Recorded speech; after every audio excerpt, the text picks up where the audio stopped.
afternoon. This is a news update on Dominion Television, Ibadan. I am Osaranoma Saba.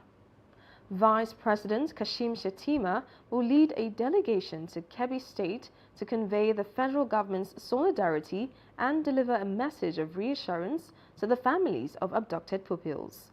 President Bola Ahmed Tinubu reiterated his directive to security agencies to move swiftly to rescue the schoolgirls abducted from Government Girls Comprehensive Senior Secondary School, MAGA, in Danko Wasagu local government area of Kebbi State. He assured Nigerians that the children would be brought home safely. The New Nigeria People's Party, NNPP, has expressed willingness to form alliances with other political parties ahead of the 2027 general elections. Speaking in Ibadan, the national coordinator of the Kwakwanso National Movement, Honorable Ahmad Sawaba, said that the party is founded on principles of justice, equity and progress. The NNPP official emphasized that any alliance would be based on mutual respect, shared values, and the collective interests of Nigerians. NNPP members nationwide, the close rank, as our leader wisely said, before going to the battle, first prepare your house. This is the time for unity, not division. We must consolidate our strength to champion the aspirations of ordinary Nigerians. Sawaba urged party members and the public to remain steadfast and optimistic, stating that the 2027 election is a movement to restore the hopes of ordinary Nigerians. National Convention don't have any vote. It is Congress that has the majority, that has the party. We went to election in 2019. We don't have councillor, we don't have chairman, we don't have senator, we don't have governor. And we won. And now we have government. Kano State government with over 20-something population. The NNPP's openness to alliances indicates a strategic effort to strengthen its political presence in the country. The Oyo State Governor, Seyi Makinde, has been called upon by the victims of the Ibadan Circular Road corridor to cancel further plans, questioning his faithfulness and fulfillment of promises that he made during his campaign for the governorship seat in 2019. Our correspondent, Sheifumi Akinsoya, has the report. Victims of Ibadan Circular Road Corridor staged another massive protest in Ibadan on Tuesday, 18th of November 2025, blocking commuters along the Lagos-Ibadan Expressway from going about their daily activities. This makes it the 7th day after the first 5 days between the 11th to 15th of November 2025 proved abortive with no attention from the Oyo State government. The chairman of the affected communities, Adedeji Ahmed, while speaking, called for sponsorship and support from politicians and political parties, while the secretary Aziz Olaide stated that it is a warning protest with plans for more dramatic actions if not given listening ears. No anybody sponsoring us. But now, after this today, I personally, the chairman, I'm begging all the politicians, all the party, to use a sympathy for us and look our suffering. We need their help. We will give him 2 weeks, 14 good days after today. If he does not respond to us positively, then it will become a national protest. We will be coming out for a 30 days protest and we will shut down the whole of Ibadan. Reacting to the protest, AAC Oyo State Chairman Kayode Babayomi stated that the protest is a testament that the people in Oyo State are awake to fight for their rights, stressing that the demonstration shows the power of the people. Also speaking to newsmen, Comrade Abayomi Adekunle lamented the lackadaisical attitude of Oyo State Governor Seyi Makinde to their demands, outlining the demands of the victims and stating their readiness for cooperation if attended to. We are here to solidarize with affected residents of the corridor happening in Ibadan.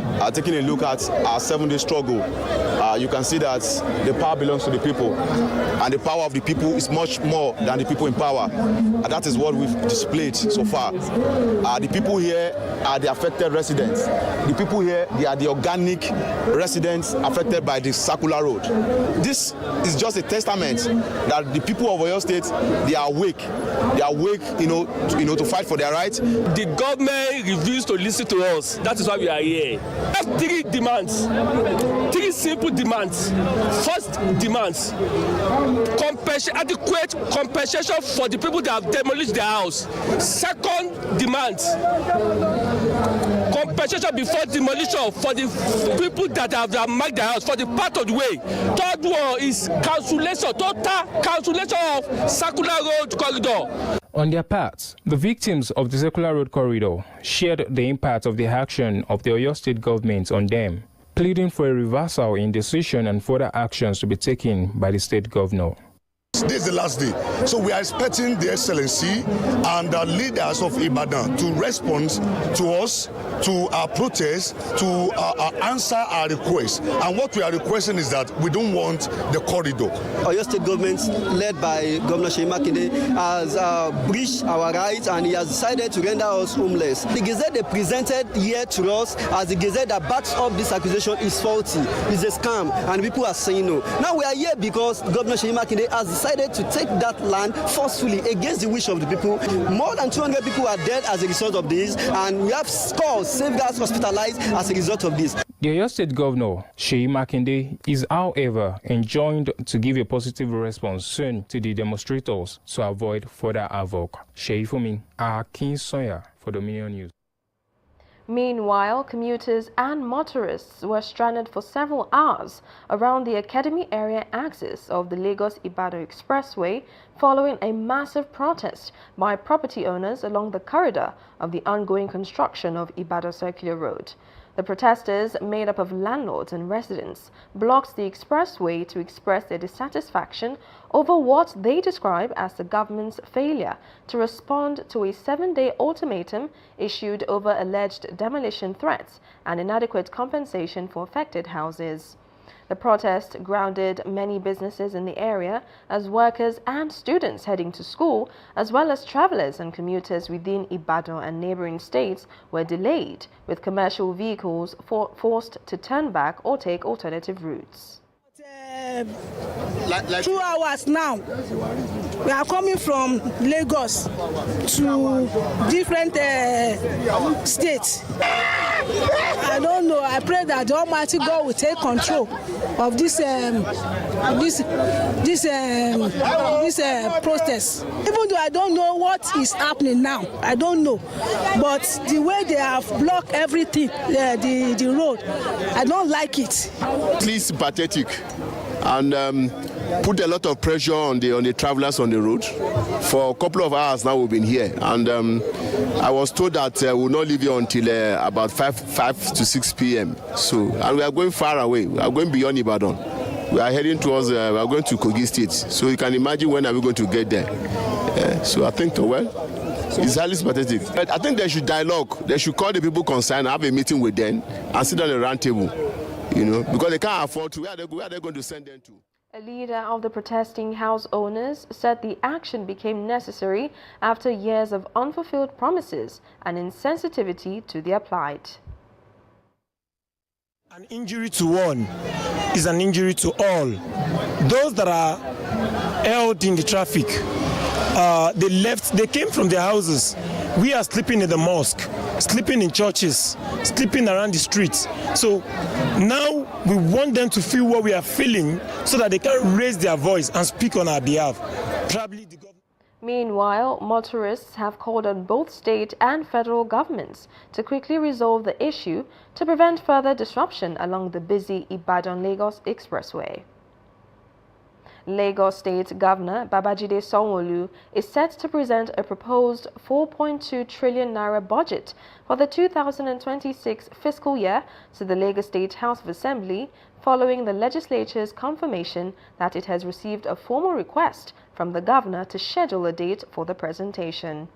The Assembly announced that it had received an official communication from the governor asking lawmakers to fix a suitable day for him to lay the 2026 appropriation bill before them. The letter, read on the floor by the clerk, Olaleko Onofeko, formally set in motion the legislative process leading to the budget presentation. At the time of filing this report, the House has yet to fix a date for the presentation. On the foreign scene, the tourist boats that normally ply Kenya's famed lake, Naivasha, have had a different task in recent weeks, evacuating hundreds of flooded homes. Although the lake's level has been rising for more than a decade and has repeatedly breached its banks, locals in the modest district of Kihoto are still astonished by the scale this year. The Rift Valley Lake has traveled up to 1.5 kilometers inland. Joyce Cheche, head of disaster risk management for Nakuru County, estimates that 7,000 people have been displaced by the rising waters, which have also impacted wildlife and threatened tourism and other businesses. Others have lost everything. Hundreds of homes are completely submerged. Churches are in ruins, and police stations are underwater, surrounded by floating vegetation. Both chambers of Congress have agreed to order the United States Justice Department to release its files on sex offender financier Jeffrey Epstein. The House of Representatives approved the measure in a 427-1 vote, and the Senate unanimously fast-tracked it without a formal vote. The moves come just days after President Donald Trump reversed his position and urged Congress to vote to disclose the records following public pushback from many of his supporters. Now talking sports, Victor Osimhen will be absent at this year's CAF Awards in Rabat, Morocco, today as he returns to Galatasaray for a scheduled MRI scan on the hamstring injury he picked up during international duty for Nigeria. Osimhen, who won the award in 2023, is running for the award for the second time in his career. This year, he's up against Egypt and Liverpool forward Mohamed Salah and Achraf Hakimi of PSG and Morocco. The player is expected to undergo a scan that will determine the extent of the injury he suffered on Sunday. You can visit our website on www.dominion.org.ng to watch us live and interact with us. You can also follow us across our social media platforms: Facebook, Instagram, TikTok, YouTube and LinkedIn at Dominion Broadcast, and on X at DominionCast. And that ends the news update on Dominion Television. I am Osarinoma Saba.